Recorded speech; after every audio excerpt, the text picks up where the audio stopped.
On behalf of Tech Bharat team, a very warm welcome to the excellent panelists that we have put in together.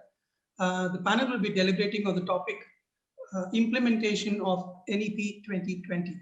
Let me give a small overview and outline of the topic that will be deliberated today.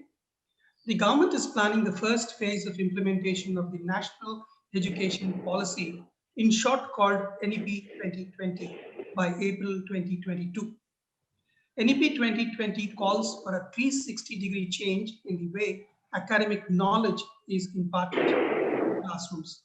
NEP envisions an education system rooted in Indian ethos that contributes directly to transforming India sustainably into an equitable and vibrant knowledge society by providing high quality education to all and thereby making India a global knowledge superpower. The policy has come at the right time and the objective is very, very noble. Though a step-by-step approach has been adopted to implement the first set of reforms, education experts feel the sheer number of schools and students could delay the process. Government data shows that there are 239.9 million students enrolled across government, aided, and private schools in India. India has 1.5 million schools, including 1.08 million government schools. It is 84,614 aided schools and 3,25,760 private schools. State governments also need to work out a consensus on the implementation of and the plan of action. Since education is on the concurrent list, the real test of implementing the reforms will be on the different states and how private schools adapt to these changes. To deep dive into these very sensitive issues, we have put together a great panel. It's my privilege to introduce the panel. Mr. Gauri Shah, Deputy Director, Center for Education and Social Studies, Professor A.M. Narahari, Professor and former Registrar, St. Aloysius College, Mangaluru, Professor Yashwant Dongre, Professor, University of Mysore, Mr. Muralidhar L.B., Assistant Professor, Jain Deemed University, UB University, Mr. Venu Sharma, Founder, MyAntaratma.com. Before I hand over to Mr. Gaurish, Deputy Director, to moderate the session, a brief introduction of Mr. Gaurish. Mr. Gaurish has more than a decade of teaching experience at postgraduate level, teaching management studies. He has experience in quality management and accreditation of higher education institutions. He worked as chief consultant in the technical secretariat of Committee for Draft National Education Policy constituted by MHRD, Government of India, in 2017. He served as Honorary Secretary and Treasurer of LAMPS, a Bengaluru-based NGO. He has delivered a number of lectures on various topics related to quality of education and education policy. He is a visiting faculty at MBA Department of Bengaluru University. I'll also give a brief profile of other speakers. Professor Yashwant Dongre, Professor, University of Mysore. Dr. Dongre has been an international academic in the area of cooperatives and non-profit organizations for the last 3 decades. Dr. Dongre has served as Professor and Dean of Commerce and the Director of Planning, Monitoring and Evaluation Board at the University of Mysore. Dr. Dongre serves as the Co-Secretary of the ICA-AP Committee on Cooperatives in Educational Institutions. He has published over 100 journals and newspaper articles and edited 5 books on issues related to cooperatives, non-profits, and social enterprises. Dr. Dongre has served as Chairman of Subcommittee of Task Force on Implementation of NEP 2020 in Karnataka. As far as Professor A.M. Narahari, former Registrar, St. Aloysius College, Starting his career as a lecturer in commerce in 1978, he served St. Aloysius in different capacities as such as HOD, Dean, and later as the first registrar under autonomous status. Thousands of students have passed through his guidance and teachings. St. Aloysius College has been tremendous growth in these years, and he had a significant role in it. Professor Narahari involved himself in the teachers' movement for the cause of quality improvement of higher education. Professor Narahari served in the Mangaluru University Senate and Academic Council. He is also associated with several social organizations, and his writings have been published in several newspapers. I just hand over now the session to Mr. Gaurish. Thank you. So Tech Bharat has organized this particular panel discussion on implementation of National Education Policy 2020. In the midst of a deep global health crisis, people in India had a reason to feel good and hopeful of the future. On July 29th, 2020, Ministry of Human Resource Development, Government of India announced adoption of National Education Policy, which is going to be the guiding principle to transform Indian education and learning. This policy is considered as one of the most pragmatic education policy which is drafted by committee headed by world-renowned space scientist Dr. K. Kasturirangan. The NEP 2020 is an outcome of the vibrant democratic process of Indian public policy. It is considered as most publicly debated policy post-independent India. So in all its aspects, this is an aspirational policy, no doubt, for the aspiring Indians. And now we are at the stage of discussing about how to go about implementation of this policy. Some of the laudable fundamental principles of the policy are recognizing, identifying, and fostering the unique capabilities of each student, flexibility to students to choose what they want to learn, no hard separations between the subjects, curricular, co-curricular, and extracurricular. And there is also no hard separation between vocational and academic streams. So vocational and skill development has got a lot of ideas in the NEP. Multidisciplinary approach and holistic education. Lot of scope for 21st century skill, creativity, critical thinking, and imparting ethics and human and constitutional values, promoting multilingualism, equipping with life skills, on regular formative assessment for basically assessing the learning outcomes at the higher education level, what we call outcome-based education with graduate attributes, full equity and inclusion in all educational decisions to ensure that all students thrive in the education system, synergy in curriculum across all the levels of education from early childhood care education to school education to higher education to lifelong learning and to research. Repositioning teachers and faculty as the heart or center of the learning process along with students.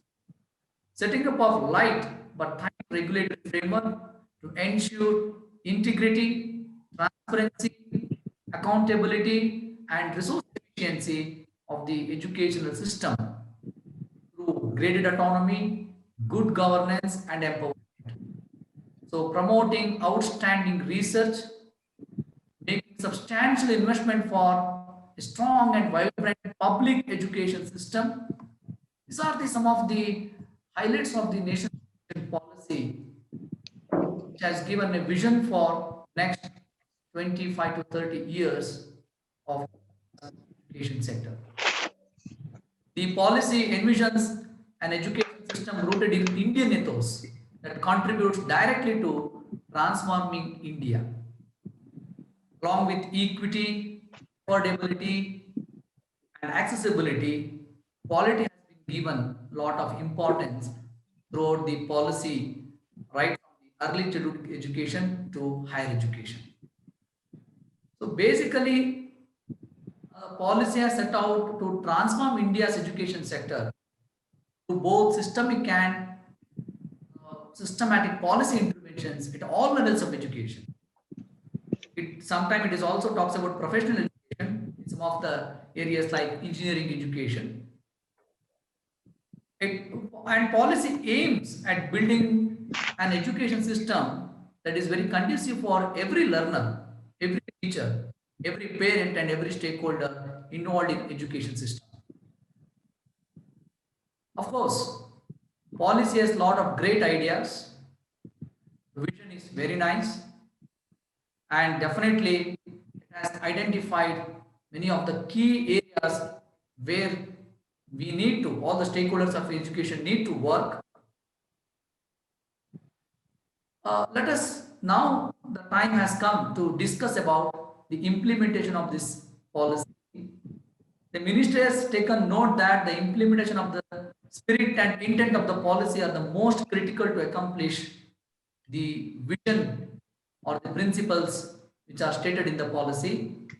Now, I think the central government, Ministry of Education, and many of the state governments, including Karnataka, roadmap for implementation of NEP 2020 is happening. They are all involved in that. So, in a phased manner, they has to be implemented with proper planning by consulting the different stakeholders. So, a process has to be set up with the states for careful planning, joint monitoring, and collaborative implementation of the policy in a prioritized and holistic manner. I think as NEP starts rolling out, education in India will experience a paradigm shift, but I think challenges for implementation along with opportunities. Yes, we said the policy is very pragmatic, but there are implementation hurdles or challenges. Without encountering that, we cannot definitely fulfill the objectives which is envisioned in the policy. I think in that respect, this particular webinar is more relevant. I think we have eminent speakers who had wide experience in the field of education, and also there are like Venu Sharma has a lot of corporate experience. Murali has a lot of research experience. Narahari sir is known for his contribution towards the quality education and teacher development. Yashwant Dongre sir is also had a long career in university and contributed a lot to the field of education, specifically in commerce and cooperative sector. The panel is there. I am from the policy side because I involved in drafting the policy in some capacity.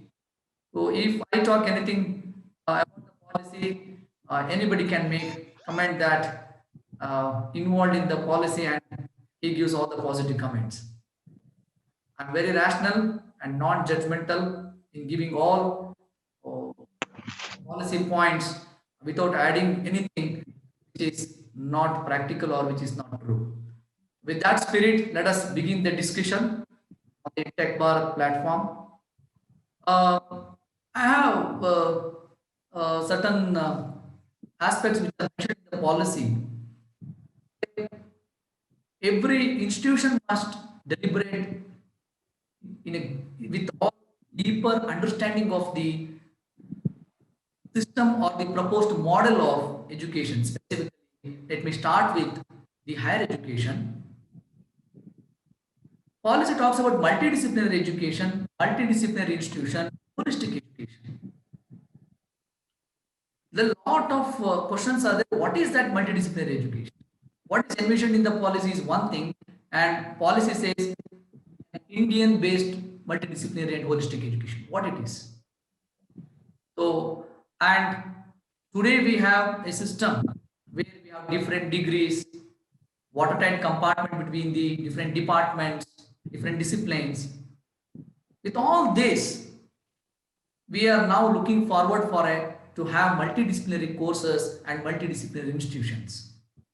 Professor Narahari sir, can you throw some light on the multidisciplinary education institutions which is envisioned in the policy? Mr. Gaurish and fellow speakers. Last few months, I've been very actively involved, of course, on my own initiative, in discussing about the implementation of NEP 2020. A lot of debates have taken place. There was a wider participation, as you have rightly pointed out, and an equal opportunity was given to everyone. Nothing was in a hurry. So many areas have been debated and discussed and widely accepted. Even the greatest critics of NEP 2020 privately admit that NEP 2020 is one of the finest documents. Gaurish said that it is an aspirational document. Any policy document is going to be aspirational. An aspirational document also will have to take into consideration the realities of the country and the way forward. And I think the deliberations we are going to have will add a lot of belief into the effective implementation of NEP. I will not go into the details because I have done a lot of discussions on the details of NEP 2020, many programs. And in fact, I also have written a book which offers a critical comment on NEP 2020. Now, what I would like to emphasize today is, although there's a very specific question, I understand. So let me just, in a minute, summarize the whole thing before coming to higher education. Now, what we need is a roadmap for the transformation of a widely accepted national education policy. I have very consciously used the word transforming. It means the policy will have to be implemented both in letter and spirit. It also means that we will have to have a roadmap which doesn't give only a time frame, 5 years, 3 years, or 2022. It's not just a time frame. It also gives a direction. Let's remember that NEP 2020 is the first document which has suggested structural reforms, both at the school education level and the higher education level. When you bring in sweeping reforms in the education system, which was so well established a comfort zone, it will have to be very rudely shaken up. Otherwise, the vexed issue will remain the same. Therefore, I have very deliberately used the word transforming the national education policy into action. Now, I will, maybe in the course of time, I will deal with school education also, because it is very fascinating for me. Although I have worked in higher education, after going through a lot of deliberations and interacting with many school teachers in wide variety of programs, I am more fascinated by school education. What we have seen in school education, we have not seen in higher education. Now, in school education, the right to education And the Sarva Shiksha Abhiyan, which has now become Samagra Shiksha Abhiyan, has done a paradigm shift. What we normally say has created a paradigm shift. It's not an ordinary thing with 98% the enrollment of the students in a country like ours with very active government participation. It is something appreciable. It is something to be acknowledged, just like our contribution in drafting national education policy. Our contribution means Karnataka contribution. All three eminent people like Kasturi Rangan, Dr. M.K. the Professor Kattimani, with a lot of the Karnataka experience and the background, have formulated this with the help of so many people. Now, in higher education. So, higher education cannot be totally alienated from school education. Therefore, the reform has started with the structural change, the school education itself. Of course, there it is more into equity, it is more into expansion, it is more into creativity, and it is more into curriculum reforms. And when you have decided about a pattern of 5+3+3+4, it leads into higher education. Now, therefore, there is a very clear vision here. What is school education? We were not very clear. Now we are very clear because it starts at a particular age. And it has been very well established that you can't have a system only for certain section of the people, and large majority of the people will have to be deprived of that. Therefore, it's 100% acceptable that we are going to start with a formal education system, although we call it a preschool system, even at the age of 3. And therefore, it's a well-grounded preparing plan with a lot of creativity brought in, because the very learning paradigm shift is there. It is not rote learning anymore. It is more of creative learning, activity-based learning, not examination-oriented. It is more of bringing out the best and the talent from every unique individual, because all of us accept that every individual is a unique personality, and we have recognized. I am also very much impressed by the fact that the state funding responsibility has been accepted to a very significant extent. Now, coming to higher education, the curriculum reforms are not going to be difficult. The curriculum reforms like credit system, choice-based credit system, multidisciplinary departments, or the governance system or regulation system will not be difficult, because in higher education, many regulations have been introduced in the last 15, 20 years, including accreditation, including quality, including the assessment of the institution, and the objectivity of that, and all those things. Although we are now thinking in terms of introducing a 4-year degree program and 1 or 2-year postgraduate program, and the research component into higher education, and technology being very extensively used, and the credit system to be made use of by involving the technical platforms. Wonderful, absolutely no problem. But there are certain fundamental changes suggested. So curriculum, no problem.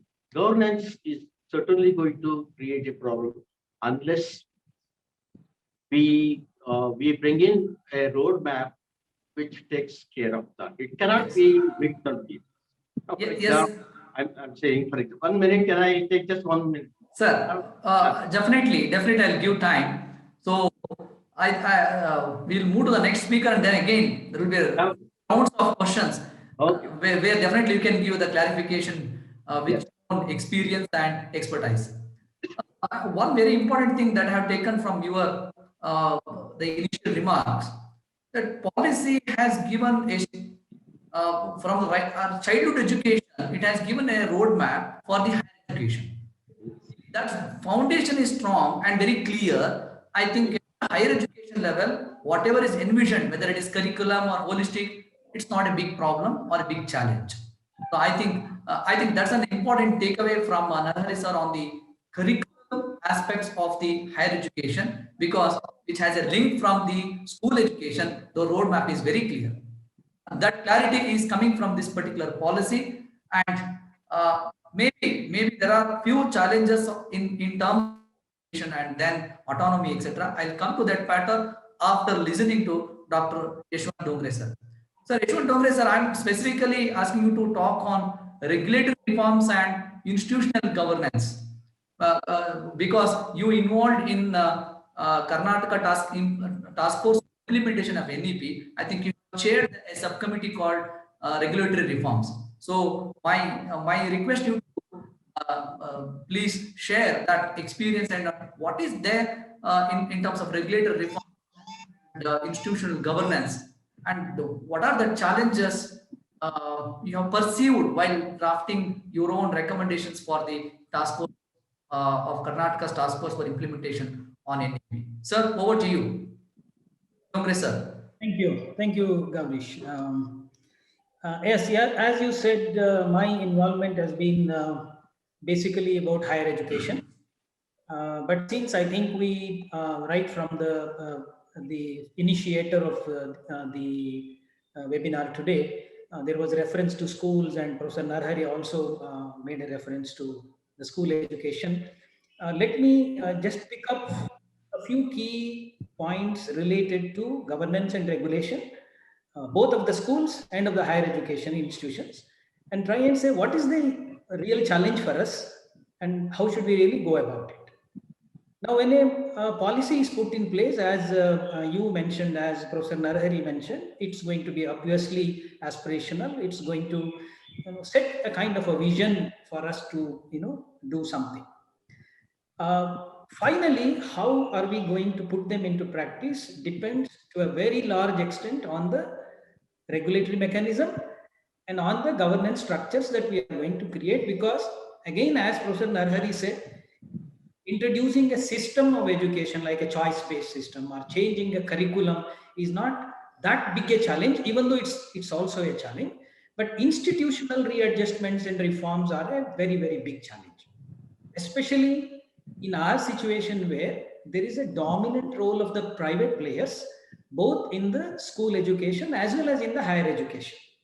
Okay? Larger portions of the students are in that domain. So how are we going to reconcile with this?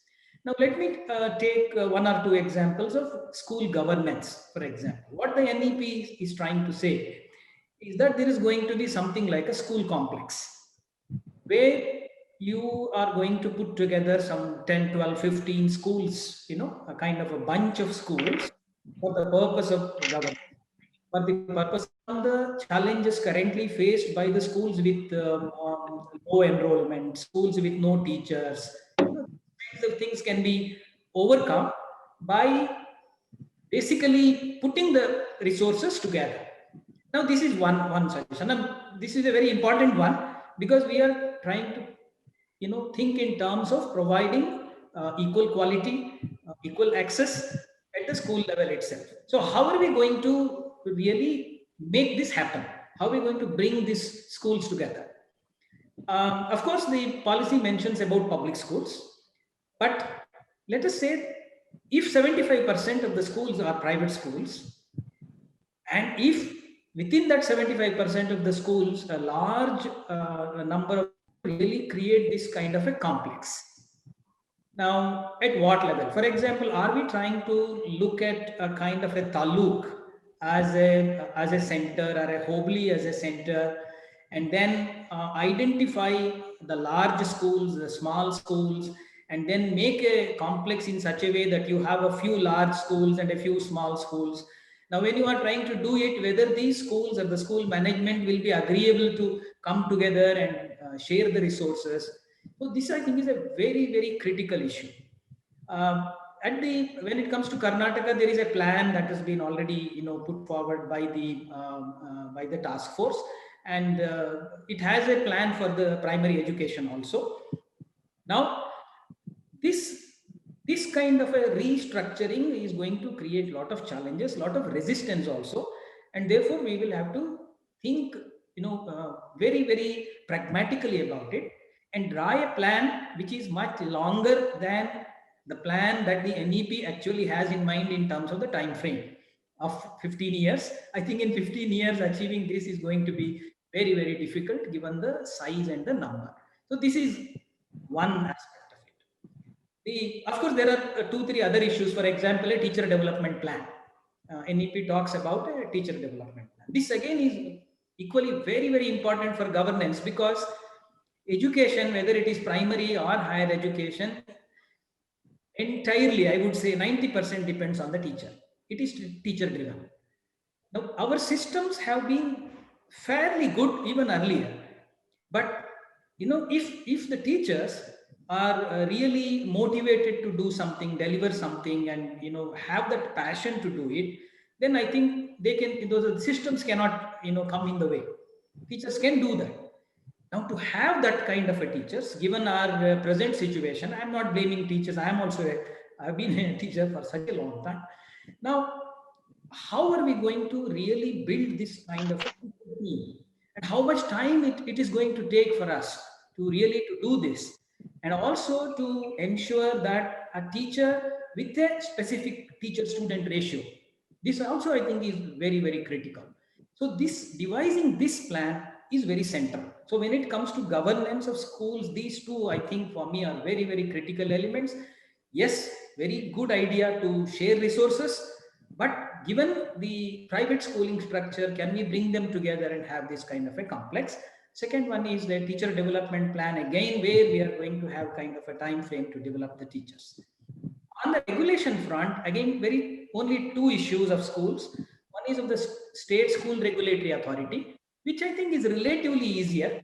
I mean, it is possible that you can avoid the multiple regulatory authorities and bring in a common regulatory authority. But there is also another thing mentioned in NEP, parents as de facto controllers. Okay, I mean, NEP, of course, the intent is very good to democratize the whole idea of regulating the institutions, and it expects parents to play a very important role at the school level. Okay, now we have data that shows what percentage of parents actually attend the parent-teacher meetings. If you really have, except of course the urban settings. So how are we going to again motivate the teachers? And what's the background of the parents? What is the education level of the parents? In what way parents can contribute? So these, I think, will have to be discussed a lot, and we need to overcome these challenges. My suggestion for both is that we will have to have some kind of a models to demonstrate at a very small level first, in the first stage, for a first few years, and slowly allow it to percolate. Then probably there is a greater possibility. Coming to higher education, again, there are two kinds of things that are being done when it comes to regulation. Very important, the NEP says we have to avoid duplication, multiple regulations and all that. And it has suggested kind of an umbrella structure at the national level with the National Higher Education Commission, and then 4 parallel autonomous kind of bodies for funding, for research, and for academic standards, accreditation. So these kind of, it's very good. It's high time that we really avoid all these duplication, multiplicity of institutions and all that. But the critical challenge is every institution is a pressure group by itself. Be it UGC, be it AICT, be it Institute of Architecture, whatever you call, each one of them is a bundle of pressure group by itself. So how are you going to facilitate this thing? We have to wait for the national level thing to actually come into being, the guidelines to come into being, because without that, it will be very difficult to act. But the structure is good, and if that happens, I think there is going to be great clarity. And it tries to also say that the educational institutions have kind of a direct access to the institutions, which I think is again very positive. Doing, can only say we'll have to wait for this governance, this regulatory structure to actually be put in place at the national level before we try to evolve something at the state level. But being in the concurrent list, state has a very important role in higher education also, and Karnataka is moving quite quickly to put this in place, and government has already accepted recommendations of all our committees. All that I cannot say. I do not know actually what the government is finally going to do. But here also we have the same problem. Look at the Universities Act, for example. You have within the state university, you have one act for affiliating university. You have a separate act for each of the non-affiliating university. You have a separate act for an open university. And then you have a separate act for each of the private university. And then you have the deemed universities which don't come under this. So this will have to go. Now, this was under the committee, my committee's domain. So this is a very, very difficult thing. Now, how are we going to really do this? We actually discussed a lot to see, can we have a single, regulation, single legislation act? But it is very difficult. It is good, very difficult again, because how are we going to have the private universities and the public universities on the same footing? So you will have to also say private university is something where there is an investor who has put the money.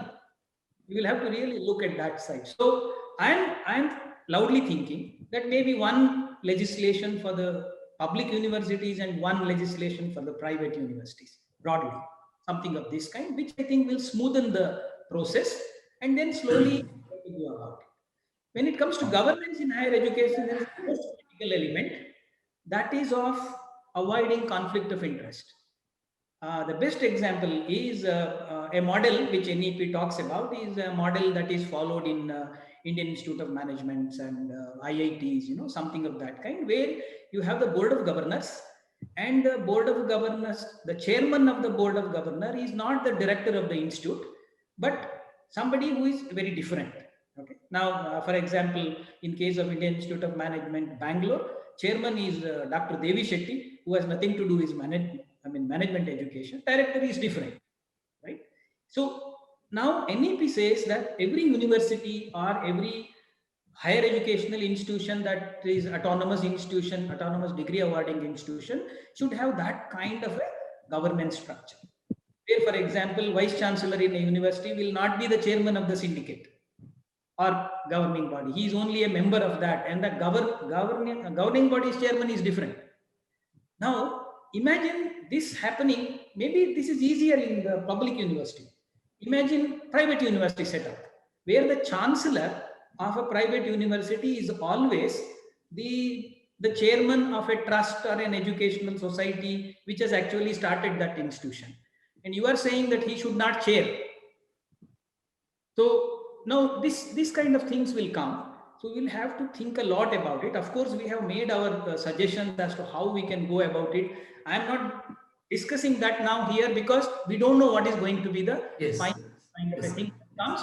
But when it comes to our discussions, I think there can be a few finer aspects I can share. Yes. But we can do that. One last thing I would like to say is, in the whole process, the good thing that I see are the two. The first one is the one that you asked Professor Narhari about multidisciplinary education.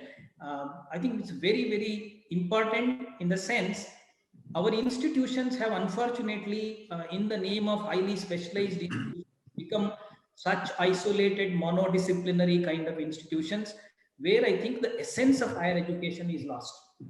So I am visualizing a situation where in one institution, a student of medicine and a student of engineering and a student of anthropology and sociology share a same room in the hostel, live together and interact.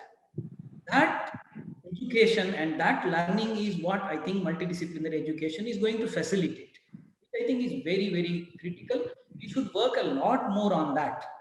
And the second one is doing away with affiliation, which is very, very important again, because I think affiliation system has actually spoiled both the universities and the affiliated institutions.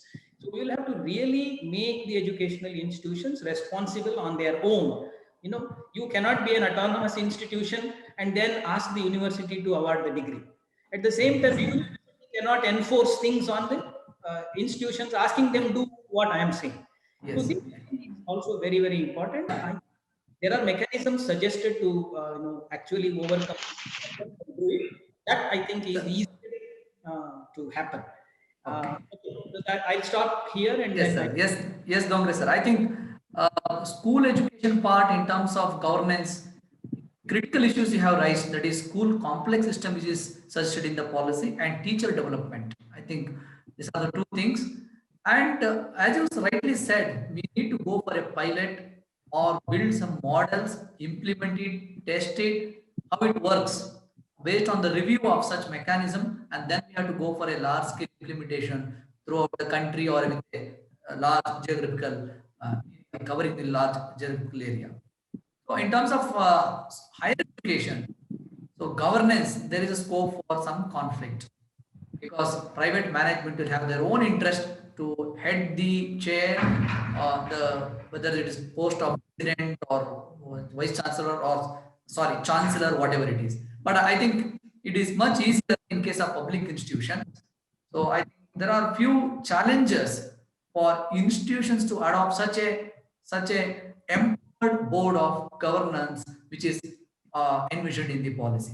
I think you have touched upon even a private university act and other universities, multiple universities act in the state as well as in other states also in the country.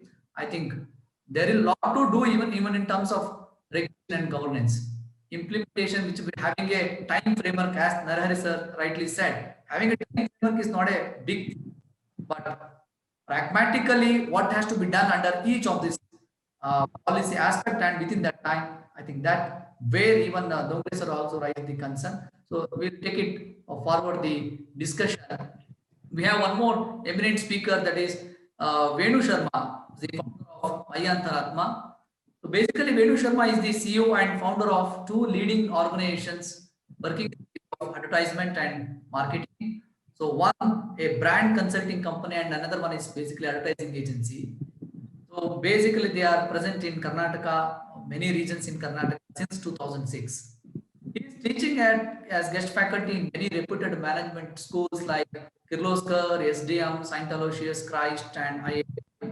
So when he is founder of mayantaratma.org, which is the platform to create a value called Think from Your Heart to bring in white in you. I think Venu Sharma has done a lot of work. The announcement of the policy right from 2019 is consulting many institutions to make them aware of the policy aspects and how to take it forward. He is giving that kind of suggestions to institution management as well as the teachers. My question to you, Venu Sharma sir, there is a lot of changes in restructure of the school education system. So basically, the policy asks for restructuring of entire school education system, and also it talks about multidisciplinary education.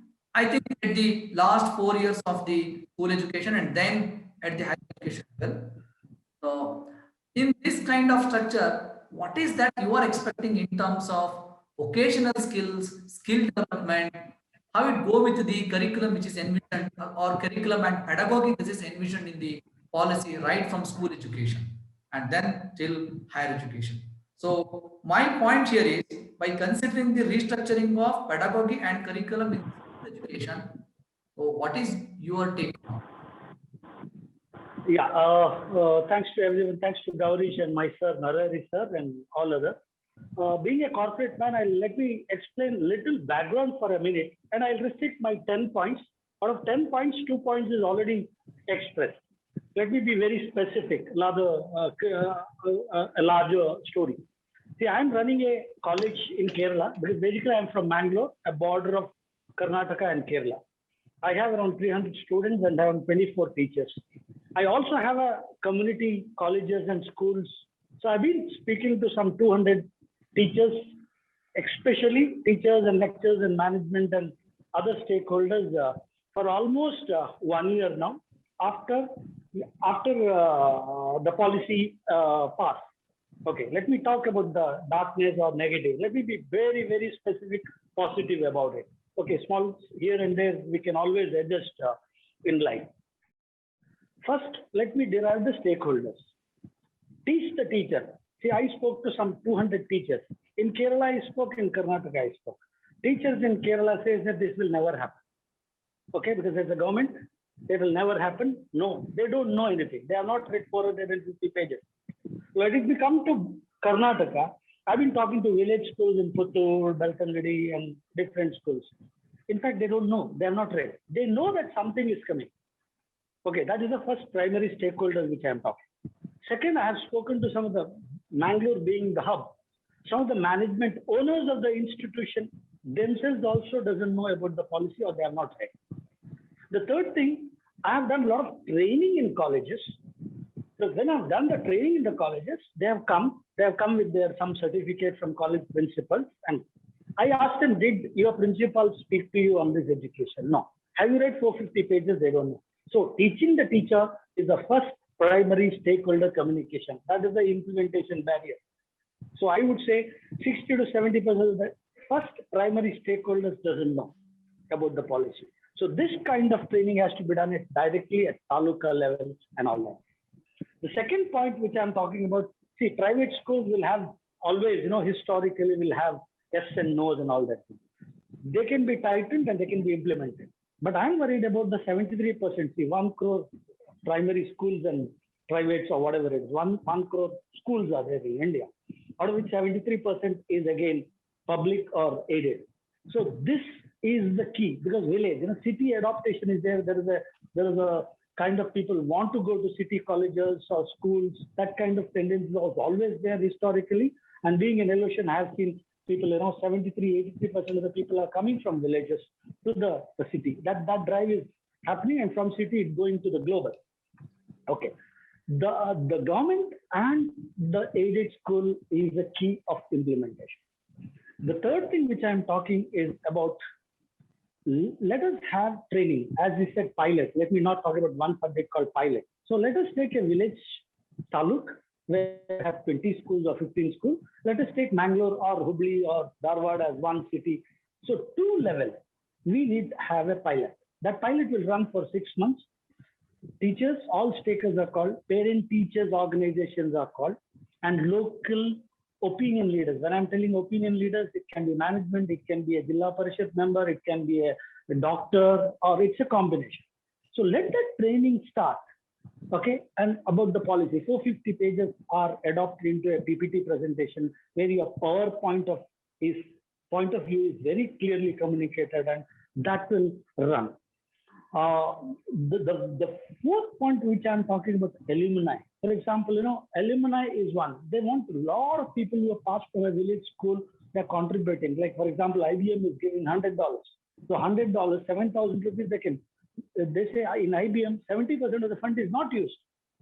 But the student doesn't know. So this alumni bonding can build an NEP into a very, very different level. Fifth point which I'm talking about, there is a clarity or confusion. So let me talk about that. English, education in language or your mother tongue. So that clarity has to be given to the stakeholder. Let the public talk. 100%, 100 crore people, I'm not worried. I'm worried about the 100 crore people, 1 crore teachers now. So they don't know about the job, the clarity, nothing is there. So that is one major 5-6 subjects which has to be taught to the teacher. The next which I'm talking about, curriculum. We talk about generally on curriculum, pedagogy and all that. See, how do I teach? A teacher is asked me, tell me, I'm teaching first standard student maths. Tell me how I have to teach. We talk about game, we talk about this thing. No, there is no clarity. See, I would say a handbook, a preliminary first stage handbook. I'm not talking about, let us not wait for 20 years of implementation. 2022, how a maths teacher has to communicate to or teach the students. We need to make 20-page one Bible, which will be taught or games. So there are a lot of work has to be done. See, my daughter is in Chitrakala Parishad. There is a concept, she's selected now to make a game, a visualized game on building art, culture, and that mindset. So the entire team is day to day working. 12 hours they are working. Next week is their presentation. I was very happy. Okay, we have Vedic math, but Vedic math has to be how easy it is all about. Let me talk about very important aspect. I would say to implement, you need a father. I would say a leader. Okay. I say there is a concept called CEO in the corporate. Let us also have a CEO. This time it is CE, small education officer. Every district should have a CEO, Chief Education Officer. He can be from the academic who is successful. I'm not telling a new appointment has to be done by the government. That CEO is part of the implementation team. He will bridge the entire school. For example, there is a school. There are 7 schools in Belton, a small taluka place. Out of 7, 6 are government school. 1 is aided, 5 is fully government, 1 is private. That's 7 schools. There are 4,500 students. There are 240 teachers. There is a management. There is a Jilladhikari, the Panchayat member. There is an elected member. There is a parent teacher in each school. Some of the government doesn't have. There are doctors, opinion leaders. Dharmasthala head belongs to that place. If he has to be part of that bringing, because he has built education entrepreneurship or something very big from historically. So create a cluster team, think tank, and the CEO will work at taluka level. So this is my clear, rather talking general. See, for example, I remember I was working with Manipal Group. That time, in 5 years, implementation of computerization in all bank. All bank took 12 years. But here, we need to work the present born boy or a kid. When it comes to higher education of 18, I think that's the speed for which a CEO is much more important. And parent-teacher organization is very critical. I'm from a Kerala village. We have a parent-teacher organization now, very powerful. Some area may not be. Make it powerful so that a kid, what is good, what is not good, teachers tell something, parents tell something. That gap in management, we talk about gap. What is improvement? Filling the gap is nothing but improvement. And what is execution? I have one more point to be said. Historically, good thinkers are not executors. Good executors are not thinkers. So let us be all, thinkers is one, execution and monitoring we can do as thinkers, but rest execution, go-getter, that is a kind of important aspect which I would suggest. And involve locally, otherwise you'll have power centers working, groups working, associations working, community. With the last line, I would say, we have to tell the teacher, 1 crore teachings fraternity of this India, not to be in the left, not to be in the right. They are the teachers who believes in Indianism. That word Indianism is an inverted comma, which have multiple meaning. It need not be one community. So parampara, Indian value system on which this entire education policy, new education policy has been derived, holding that let us be not right, let us not be left, let us be in the center. We are teachers and we are here to teach and build great India with once upon a time taught the world great values. Let us rebuild it and be the possible. Yes. Yes, I bullet points. Yes, sir. I think you had given a 10-point agenda for implementation, specifically at the grassroots level, where Yashwant sir and Narahari sir talked about at the macro level, where state government and central government has to do certain things to a proper strategic plan and roadmap for implementation.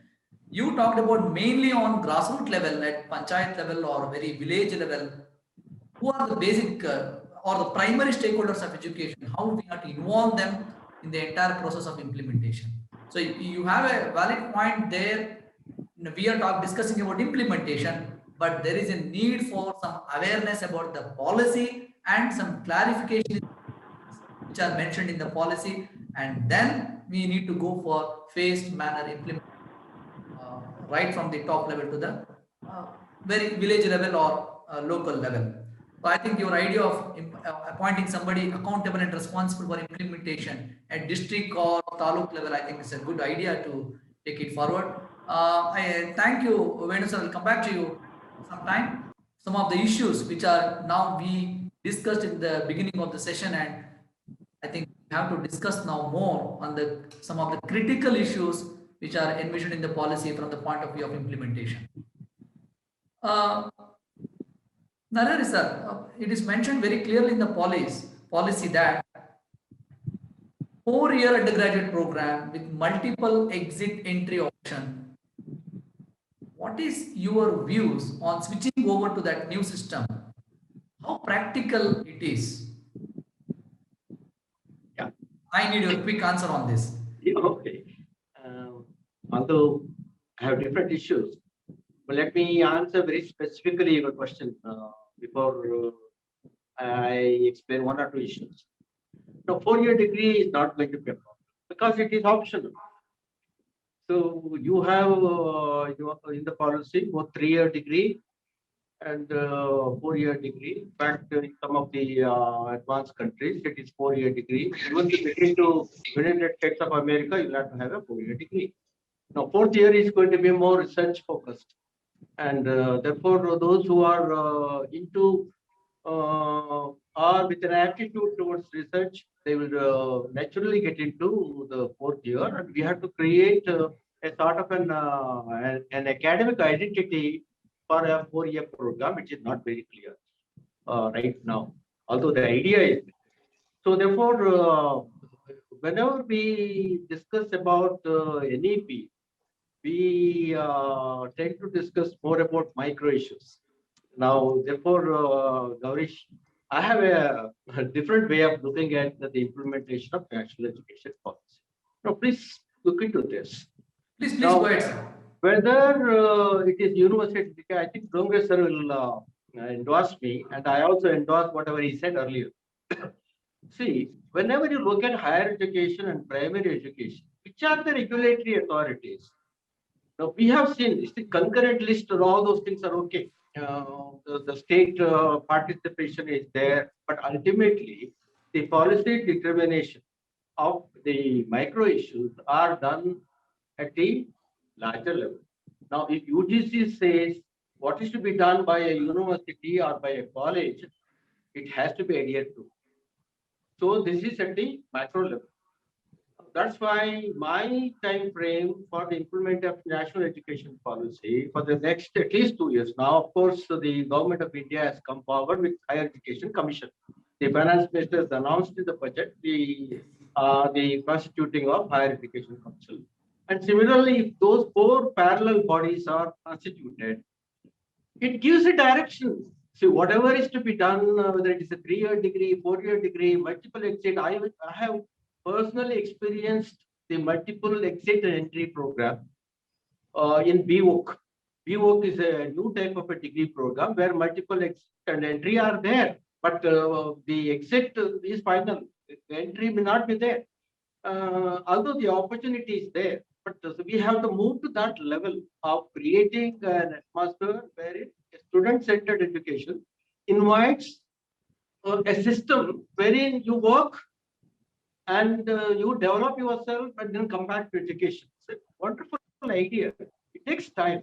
So therefore, at the macro level, please constitute those 4 bodies. Now, if I will tell you why these 4 bodies are important. Now, today, Professor Dongre sir raised the issues of deemed university, private university, each private university having its own act, de novo university. It is still continuing.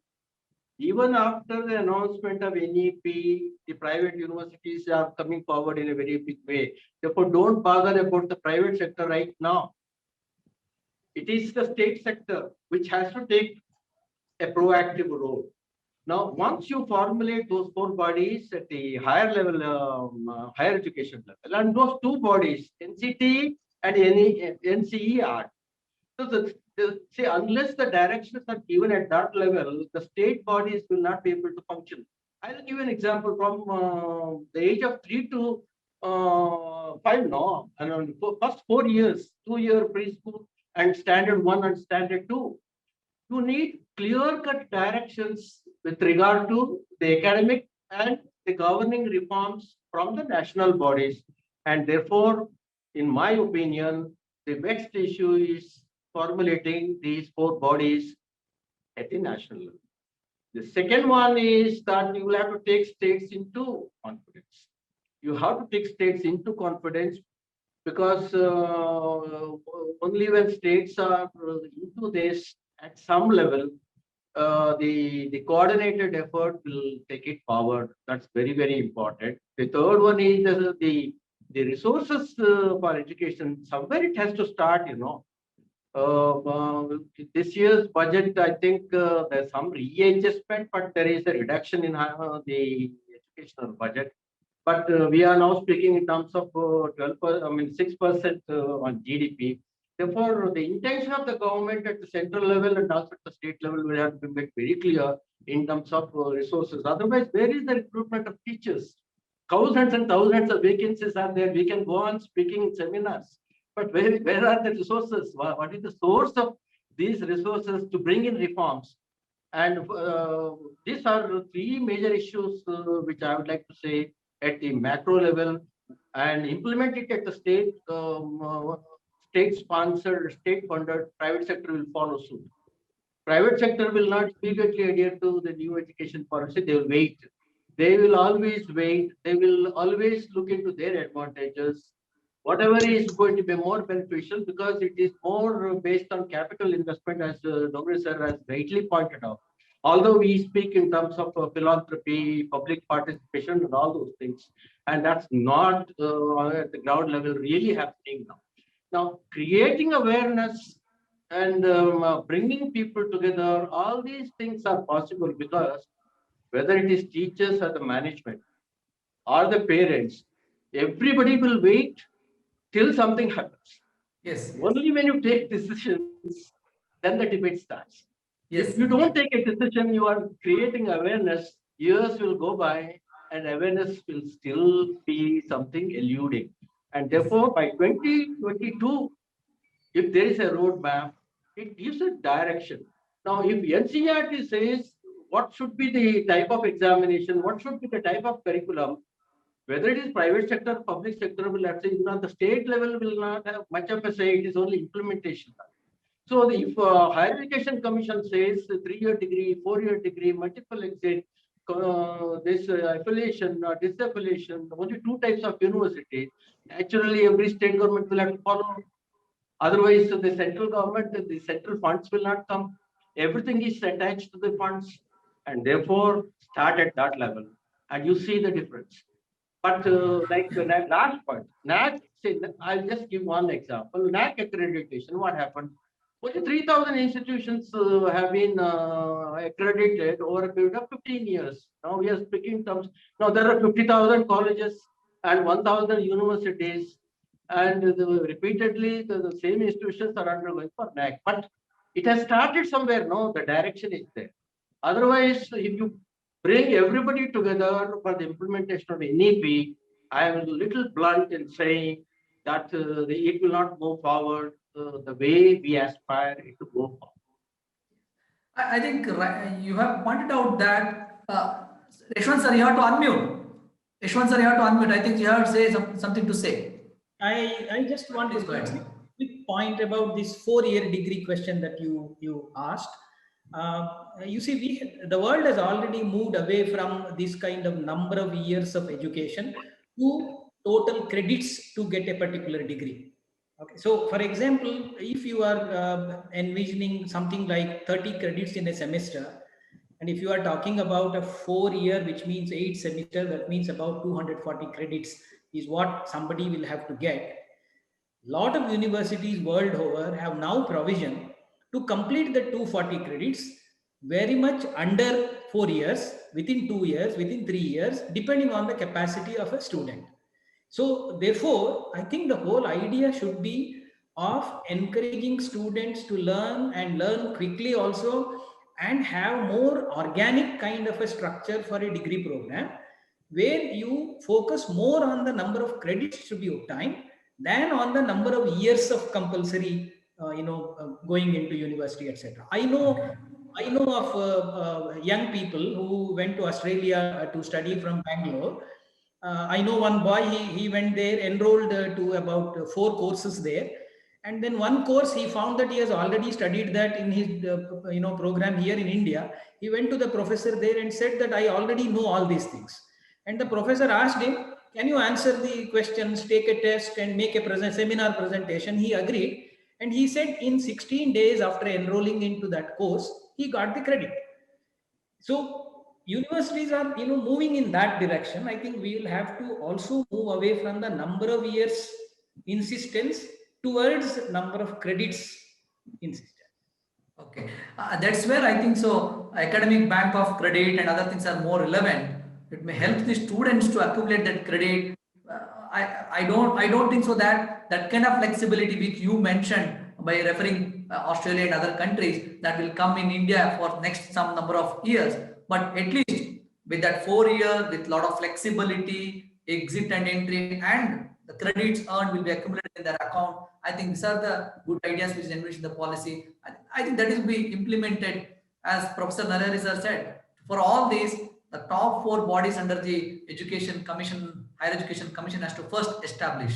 So they have to give a clear-cut roadmap, whether it is accreditation or it is education framework, general education framework, or a regulatory body or funding, whatever it is. Once it comes from that macro level at the center, and then states and at the grassroots level, it automatically follows. Then definitely private people will add it to this. But I have observed one thing that from Narahari sir talk that he mentioned about teacher recruitment or lot of paradigm shift which is suggested in the policy and require a lot of funds. So my question to Yashwant Dongre sir, uh, due to over optimism, there is an underestimation of cost and time. Let me add one more element, cost and time for policy implementation. If whether your answer is yes or no, why you think so? Yeah. Okay. There are two things. If you carefully look at the draft NEP and the NEP that actually came in 2020, a lot of things have changed. I mean, in terms of targets and in terms of budget, and those kinds of things have changed. I think the draft NEP was more pragmatic in putting a budget. For example, it was talking about 15% of GDP, 10% of the GDP, whereas our NEP now only talks about we already had a target of 6%. Now we want to achieve that 6% of the GDP. Essentially, yes, the budget. I think the financial things that burden that is there is really much bigger than what we are contemplating now. This is going not just in terms of the physical infrastructure, but in terms of the overhauling of the entire machinery, because we are expecting a certain standard, whether it be a school or a higher education institution, and to that level, if you compare the actual school or a college, I think they are at the zero level. Now, it's a very huge thing. And then those institutions which are at that level, 0 to 10, whatever it is, they have absolutely no money to really come up further also. Such things are also there. Therefore, unless we have a mechanism of funding this process, I think it's going to be very difficult for us to implement, which also automatically means that we need to have a much longer time frame. In our subcommittee, when we started talking about making recommendations, I repeatedly said that 10-year, 15-year is not going to be very pragmatic. We will have to be talking in terms of a much longer time frame, because you can't mobilize resource on this.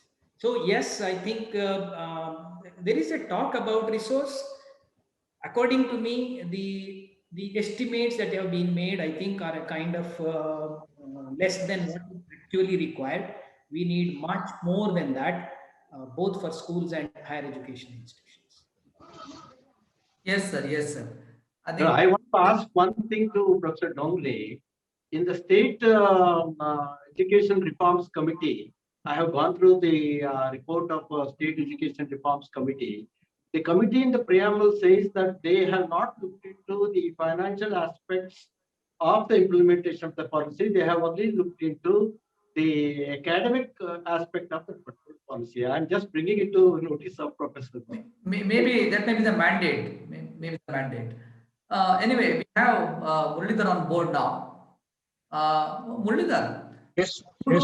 Policy analysis at your end and continuously involved in research. My question is, there is many things which are talked about research. not only NRF, so even research for faculty and building an entire culture of research, funding of research at higher education. So what is that your view on specifically research, innovation, and the teacher quality is very much linked even to teacher quality. So what is your view with respect to NEP and now implementing that NEP? So I feel in the after I mean in the new education policy, once it has come after the, I mean, I think this is the third NEP which has come out after independence, and I think they have made a definite kind of a step in kind of streamlining the research efforts and all that through a dedicated body called as NRF.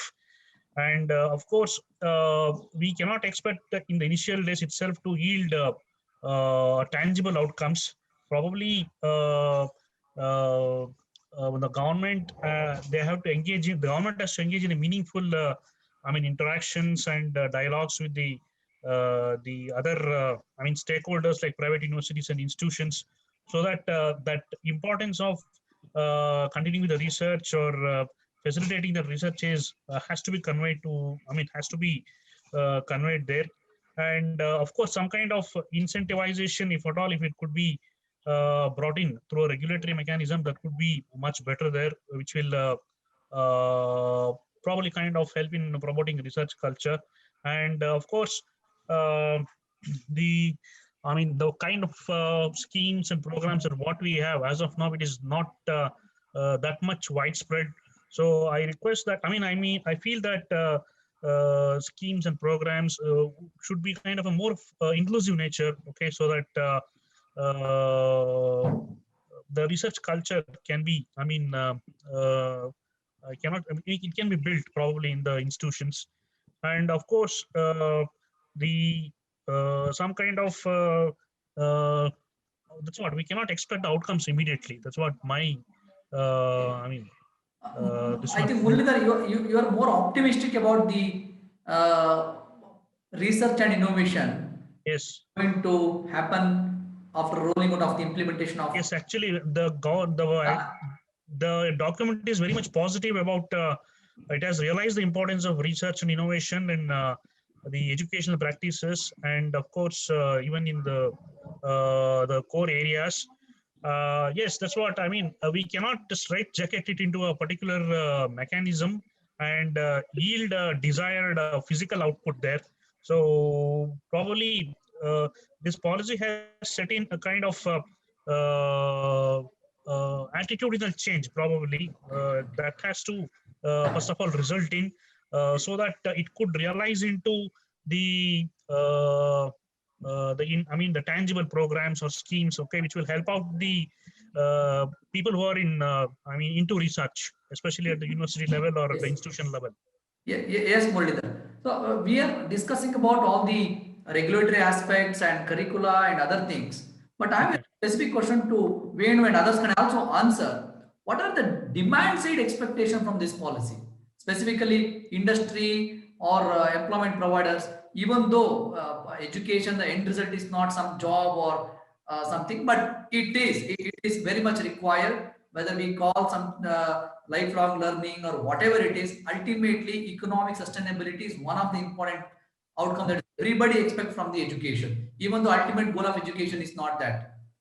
So, Venu sir, how you think, what is that expectation from industry?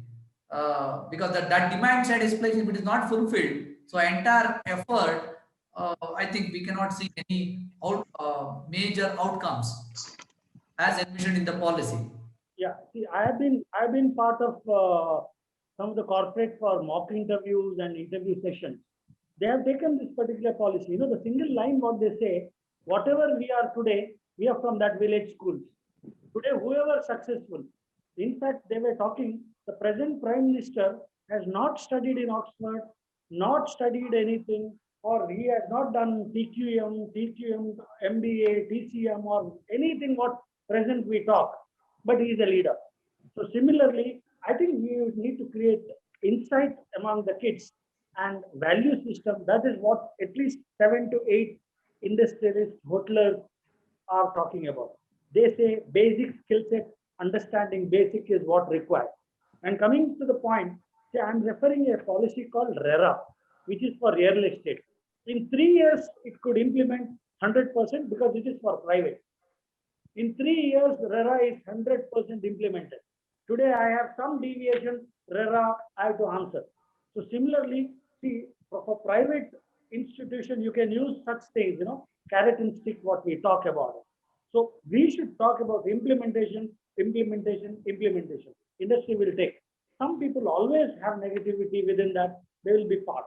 They will be part of the process and they can be corrected or screws and all those things. This is my view. Okay. Quickly, let me go to the next question. Let me jump into the again regulatory and governance. What is the care that has to be really we need to exercise while giving autonomy for colleges, whether it is down the line of 3 years or 5 years, how to ensure that accountability. Yeah, policy had said something about accountability and responsibility through board of governors, institutional development plan, but how really it going to work and what care needs to be exercised. So, or you can even suggest the strategies for the same to implement it effectively. So this question is very particularly to Narahari sir and Yashwant sir. So others can also contribute. Yeah.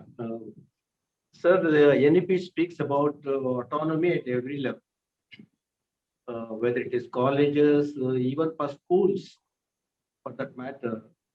Autonomy has been very widely accepted concept because unless that level of flexibility and freedom is there, whether it is school education or higher education level, you cannot bring in qualitative changes.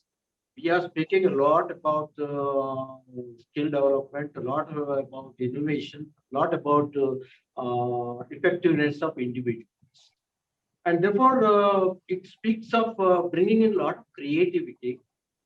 And in order to bring creativity, you have to bring in a lot of flexibility, and that is nothing but autonomy. Yes.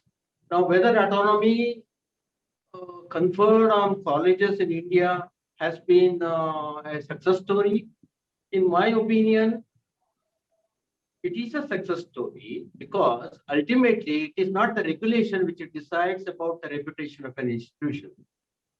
It is the judgment of the society which decides about the reputation of an institution.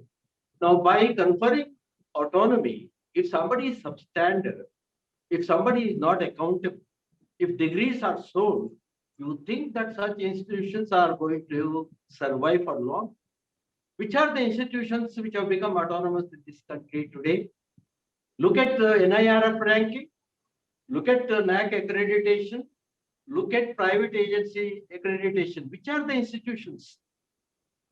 Except for maybe 5% of the institutions. That way, whether universities are accountable, the same issue is there everywhere.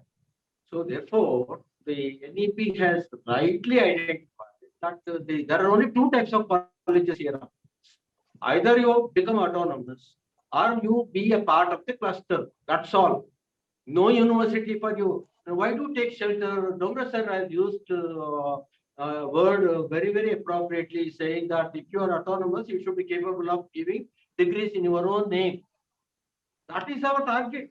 If you are not capable of awarding degrees, I think we also speaks about degree awarding colleges.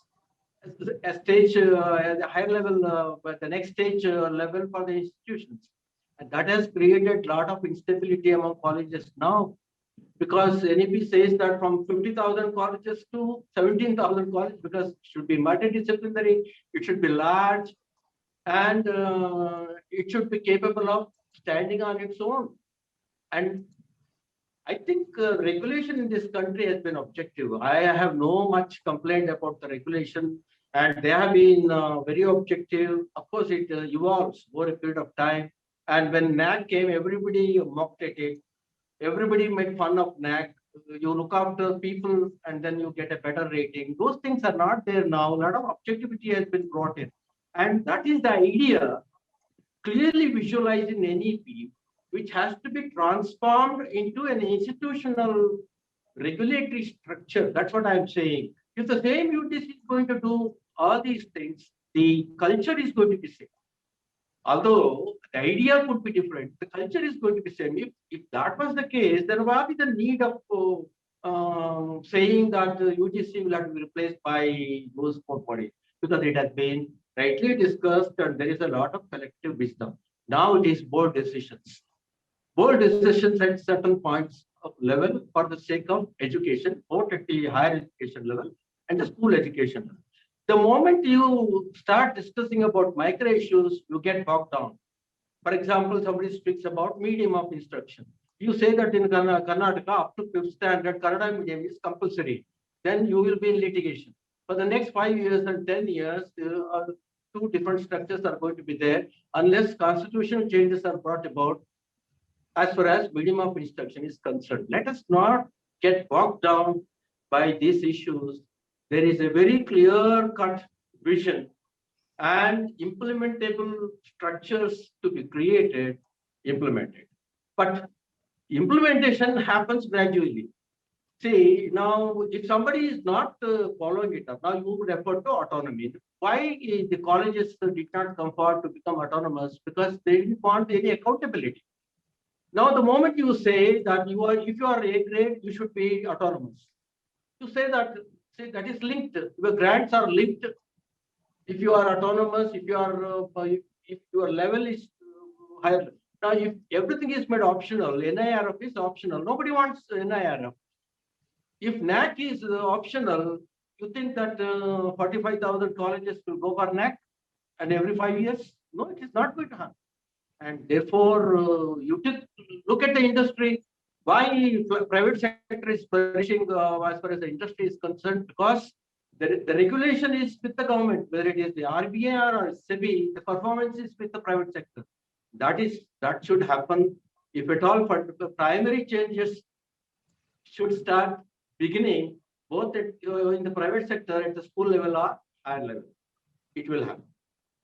I am very confident. I think the bottom line of your argument is giving autonomy is to make them accountable. Yes. The institutions accountable, you have to give the autonomy. But I add two elements, as you rightly said. Accountable means what?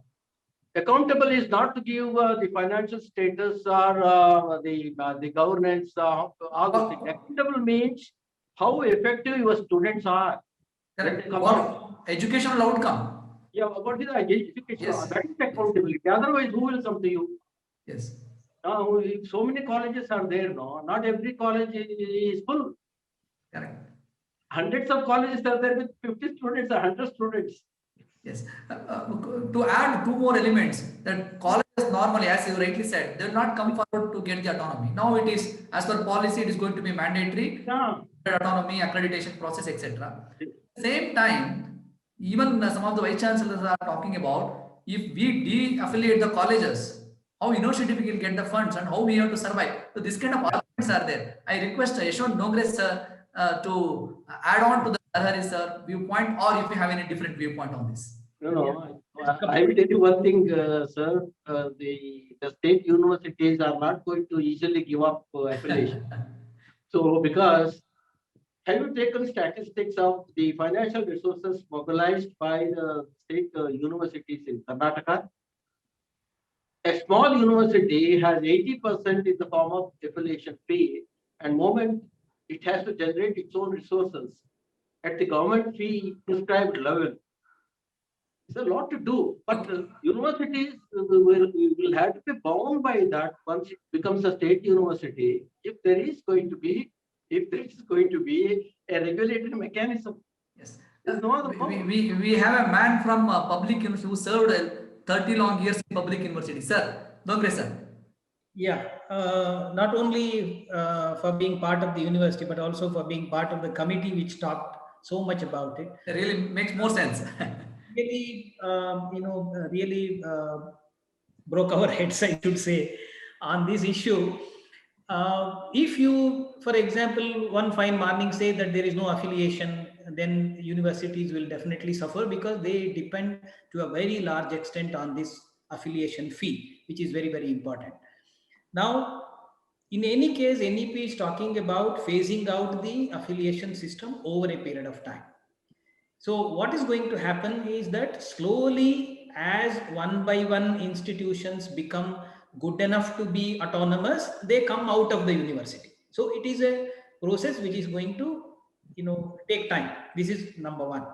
Number two, every university also will, just like an autonomous degree awarding institution, every university also will have to now become more multidisciplinary, start both undergraduate and graduate programs and all that. So just like any other institution, universities also will have to start looking at resource mobilization strategies. Just like a private institution, they will have to start doing it. Of course, because they are owned by the state government, I think, will have to put money there, or central government will have to put the money there.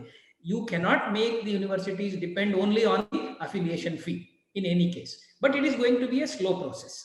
Now, to do that, to overcome this issue of autonomy, accountability, and making it a degree awarding institution, we said that there will have to be a very specific benchmark to really make this institution an autonomous degree awarding institution. Now, the best benchmark that is right now available is the present system of accreditation. In any case, NEP is also talking about accreditation based autonomy. Okay, it is linked. Now, if we really want to create highly accountable, qualitative, autonomous institutions, degree awarding institutions, we have to tighten our accreditation mechanism. This is very, very important. I am very happy that the 2018 new system of accreditation that NAAC has brought in has taken a good step towards that. There are anomalies in that also, of course, but we can overcome that and have a system. And then, of course, NEP is talking about creating kind of a franchising system where you will have multiple accreditors, and therefore you can accredit lot many institutions. As long as these franchisees are not going to break that rule of benchmark, it is very good. So create that kind of an accreditation system and then give autonomy to those institutions. I think accountability will automatically come. Because to be able to cross 3.5 CGPA in the 2018 model of accreditation, you should be a good institution, no doubt about it. Right? So even Delhi University could not get that. So you will have to make that accreditation benchmark so strong, tight, then automatically other things will be taken care of. I think accreditation is one thing, and that is the Nogre sir point. And Naresh sir talked about, if you do really good, if your image of the institution is good among the student community, learners community, I think those institutions will definitely survive and definitely contribute. Otherwise, they don't have any place. They have to become part of cluster or constituent college of an university or something like that. Now, I will not get into the discussion of this, how it possible for rural college and all, because which is applicable for an urban, it is also applicable for rural. So I think that kind of transformatory strategies will come from the government. Let us wait for the same. But I have quickly 2-3 questions before we close the session, specifically to Venu. Is it good step to have foreign universities to invite to India to have their campus? What is your take on this? If it is good, how? Why? I certainly agree that foreign universities has to come to India. Probably a tie-up kind of situation is better. An Indian university and a foreign university will have a combo offerings. That is my view, because I have studied in one of the historical organizations where Narahari sir was also a registrar. My father studied there, but I am from a very typical village. So that village values and the city culture. Similarly, this particular era, that is 21st century, where globalization or world as one platform, I think that exchange kind of thing is very important. And one most important post-corona, because I'm supposed to send my daughter to London School of Arts, there also it's online study. So that's why she was placed because of reasons. So the tie-up kind of thing, online will make these things easy and comfortable. I fully believe that we should, I'm not telling they should come here. It's a kind of tie-up with an Indian university, a foreign university together offer with this NEP angle. Okay. May I just add one point to that? Yes, please, sir. Go ahead, sir. I agree with what Mr. Venu is saying. It's a welcome thing for the international institutions to come and have tie-up. But just as we have a kind of an accreditation benchmark for our institutions to become autonomous, we need to have a kind of a minimum standard for the foreign institution also to come here. For example, we will allow only those institutions which are in the top 500 QSR Times ranking, something of that kind, because otherwise you will have all kinds of institutions, all kinds of tie-up, because even in US or even in Europe, you have all kinds of universities. So we will have to be careful on that. And if it is at that level, it's definitely very welcome sign. Murali, I have a question to you because you welcomed the ideas which are related to research in the policy. Yes. But I have Yes. a question. How to really to make it happen? What are the critical issues for implementation of NEP ideas with respect to research? At the outset, I can say that there is an attitudinal shift that should take place. So probably, I mean, what we can do is kind of refresher programs or orientation programs that could take place, and kind of a regulatory initiative wherein certain number of research scholars to be employed in a particular institution, teaching institution, so that they get a teaching opportunity as well, and they can look after they can continue the research journey also. So these kind of minimum things, actually, I think the government should be implementing, and of course, it should be encouraging the universities, private universities, to also to implement that, so that the research scholars will not be worried about their livelihood actually while carrying out their research, and so that they can. So this is my take about that. Yeah, thank you, Murali. One quick question, a kind of a rapid fire to all of you. So, what is that to be? Do you consider as the biggest challenge in implementing NEP, or what is that critical factor in achieving the objective of this new implement policy in terms of implementation? Or you can also consider this question as uh, where is that gap we are pursuing for implementation of policy? Critical factor or the biggest challenge? Okay. Yes. It is an open question to all of you, so Okay. quickly respond. Mindset and execution policy draft. The process has to be, as Narahari sir said, the execution policy draft and the attitude or mindset of the direct stakeholder, that is called teachers. And my take is on that the nudge efforts should be actually should be undertaken periodically and at all levels. Okay, it cannot be enforced and coerced for somebody to go ahead with the initiatives. So nudging should be the, kind of initiative that the government should be taking up, so that the NEP becomes, is practically implementable. At all institutions. Yes, Dongre sir. Yeah, for me, the most critical thing is for the Ministry of Education to come out with a set of guidelines. Now, in the NEP, they have clearly said that there is going to be a set of guidelines issued, because without those guidelines, every state or everybody will be, simply, fishing in the muddy water, not knowing exactly where we should proceed, things like that. And the ministry had put up a fairly long time for feedback and all that, and that has been done. Now, I think by using that, they will have to come out with a set of guidelines that will help every state to proceed further. Now, without that, we will be talking a lot. And see, for example, even now, there is a plan that is ready with the state, but it cannot simply put the plan into practice because you don't know what the guideline is going to be. Yes. Professor Narahari. Yeah, the most critical factor is a proactive attitude, both at the central government level and the state government. This is number one. Once the institutional, at the broader level, at the macro level, institutional setup is there, the implementation at the state sector, I am stressing this particular point, the implementation in the state-funded education institutions will start. So that is the primary thing. The second thing is the states taking initiative will be directionless. Because again, we will boil down to the structural changes, the curriculum changes, the infrastructural development, and those things. Therefore, it should happen at that level. So I say more than guidelines, it is directions.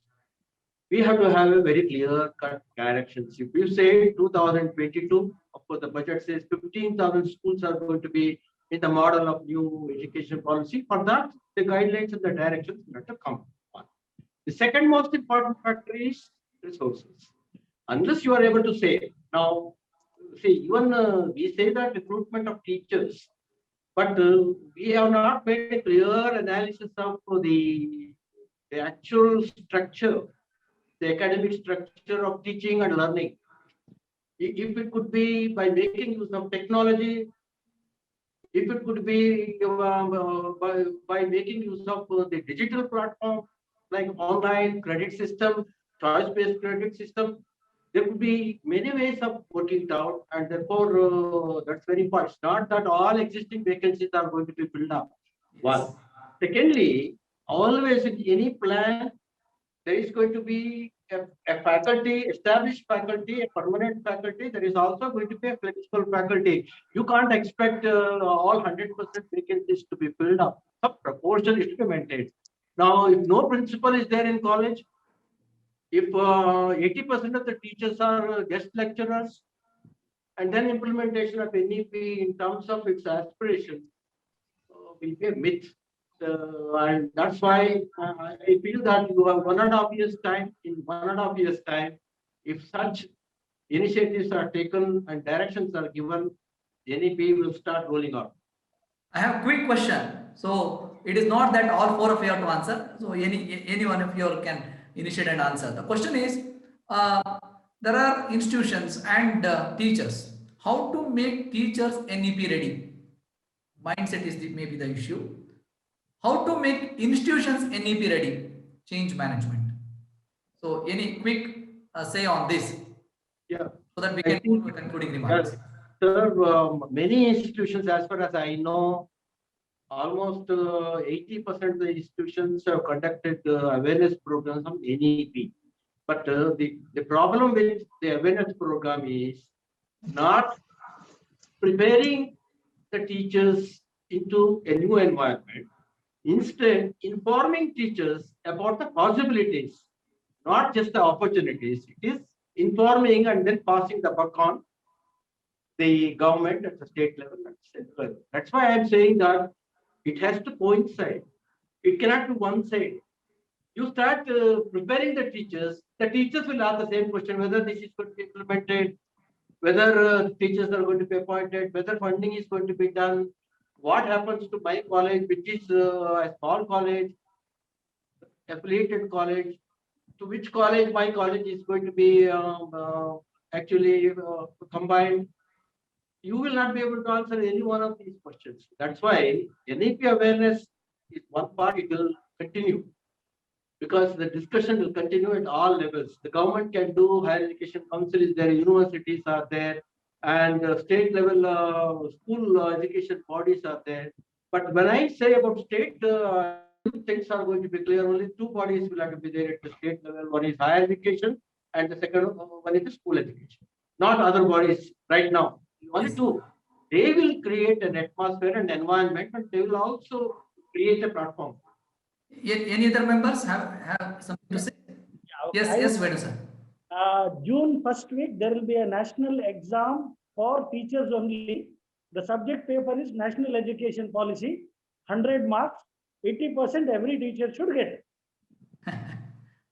Only for teachers, private, public, or whoever it, they should register next week. June first week is an exam. It can be online or whatever it is.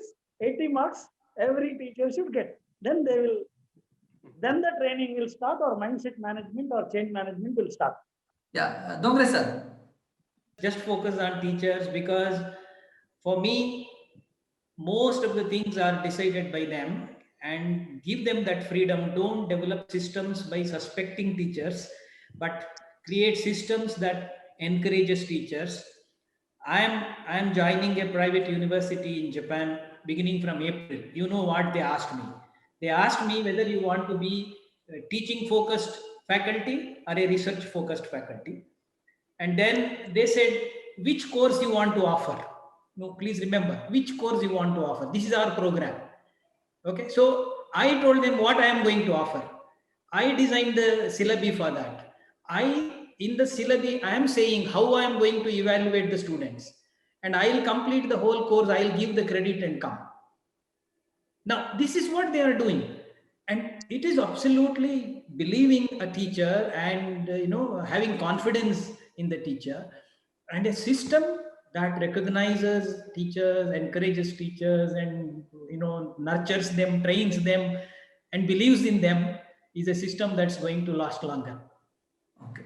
I think both students, that is learners and teachers, have a lot of opportunities to learn and grow with what flexibility is given and what is the new things envisioned in the policy in terms of role of a faculty or a school teacher. I think they have a lot of role to play, and there is new things to learn which will definitely help them to develop or grow.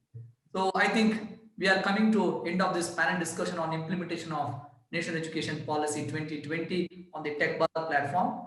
Policy has identified 8 key long-term thrust areas for funding or otherwise for implementation. Universal quality early childhood care education, foundational literacy and numeracy, resourcing of school complex and clusters, food and nutrition, that is breakfast, midday meals, etc. Investing in teacher education and continuing professional development of teachers, revamping of colleges and universities to foster excellence, cultivating research and innovation, an attitude of research and innovation, extensive use of technology and online education. Of course, all these are very important elements to implement this policy effectively, so that we can definitely what is envisioned in the policy with lot of principles and the 4 or 5 pillars of education, so that we can see in the next days to come. I think somewhere this education policy has created a new waves in the field of education, and now everybody is talking about the policy, education, future, apart from the problems and issues that are there currently we are facing. Because most of the time, whichever the discussion happens on education, normally we talk about lack of infrastructure, or there are shortage of teachers, a lot of problems, historical data and present situations. But I think nowadays we are talking more in terms of the futuristic aspects of the education. I think people are looking ahead with all these limitations or the problems which we have. I think that's the one good positive thing, that at least the educators, all learners, teachers, who you call educationists or academicians, even government, policymakers, industry, all the stakeholders of education, I think they are giving some their head and heart to build a very good education system and think optimistically to have better quality of education to our future generations. That contributes finally to better society for our country and a better economic prosperity for our country. I think all 4 of you made your contribution not only today, right from 2017-19 towards the policy, creating awareness and implementation. You have given your time, and today again on the Tech Bharat platform, 4 of you had given your time with vast experience and knowledge. You have shared your viewpoints and various aspects of the policy, which we were able to discuss in the last 90 minutes or so. So it is my humble duty to thank Professor Narahari for giving your time and valuable comments on the implementation of the policy. Dr. Yashwant Dongre, again with his vast knowledge on the policy and education sector, he has given his viewpoints very boldly, and as a part of the implementation task force. So what is practical issues and how it can be addressed? We have talked about it. Thank you very much, sir. Yashwant Dongre, sir. I thank Venu, sir, because he has given a very grassroots level requirements to implement this policy, and creating that awareness among the teachers and among the management of the institution. This point, and also he talked about the industry connect and other issues. So thank you, Venu sir, for your time and valuable suggestions you had given for the policy. And Muralidhar was passionate about research, given valuable inputs on research, finally, and also what are the critical issues that are very important to implement the ideas which are there in the policy with respect to research. Thank you, Dr. Muralidhar. So this is the discussion we, I think, very useful to take it forward from the point of view of implementation of the policy. I think it's a new experience for me also, because most of the time I was on the panel or at the speaker, and today I am the moderator for the this particular policy panel discussion. So it's a new experience, and good that I had able to collect so many questions to ask for all the panelists. Thank you very much. So I think my greetings to all the panelists. My greetings to them and to the moderator who has conducted the session so well. So congratulations to you and Professor Dongre sir. All the best in Japan. Thank you. Have a nice day there. I think you will do better. I thank Tech Bharat also creating this. Tech Bharat. I think my first sentence is that in fact it's a very good initiative. And we should speak more in terms of pragmatism, as you rightly pointed out in your introductory remark. Let us be more pragmatic of implementation, of getting people together and taking them together forward. So my greetings to all of them. Namaste. Yeah. Thank you. Over to you, sir. Thank you. Extremely thankful to you, Mr. Gavisha, for anchoring this excellent program. It was indeed a very, very comprehensive and wide-ranging, in-depth session. My personal thanks to Professor Narahari, Professor Dongre, Dr. Muralidhar, and Mr. Venu. Yes, on behalf of Tech Bharat, once again, a great thanks for all the panelists.